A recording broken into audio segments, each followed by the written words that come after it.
Mtazamaji wa Push Media, kama jinsi unavyoona, niko kitongoji cha Mkorani, kijiji cha Kakola, kata ya Bulyanhulu.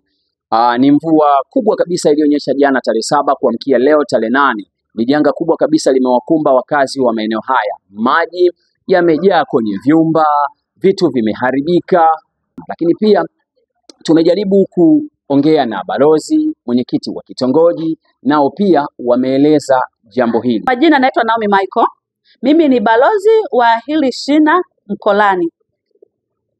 Tunaomba serikali yetu kuanzia ngazi ya mbunge, diwani na serikali ya kijiji watusaidie kwa hii adha ya maji. Inatusumbua sana kwa kweli, imeshakuwa ni kero. Wakituongezea mitaro kule miuli mitatu angalau tutafanyeje? Hii adha ya maji itapungua, tutakuwa na unafuu kwa kweli. Mpaka sasa tumekimbia makazi yetu. Kama mnavyoona, maji yamejaa mpaka ndani, magodoro yanaelea, hatupo majumbani kwetu mpaka sasa. Jamani, tunaombeni mtusaidie. Tuliwaamini ndio maana tukawachagua. Mimi naitwa ndugu Celestine Cosmas Mwita. Ni mkazi wa kitongoji cha Mkorani. Tunaanza hapa ya maji, kuna bonde hapa linasumbua, ni mara kwa mara ili swala linajirudia.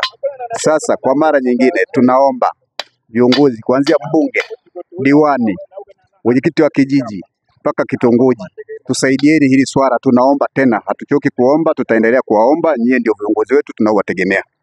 Adha hii inatusumbua mpaka sasa hivi. Kuna baadhi ya miji ambayo ni mingi, watu wamekwisha hama, majumba yako wazi na maji yamejaa, vyombo vyao vimeshaharibika, watu wamekwisha hama, maji yameingia mpaka ndani.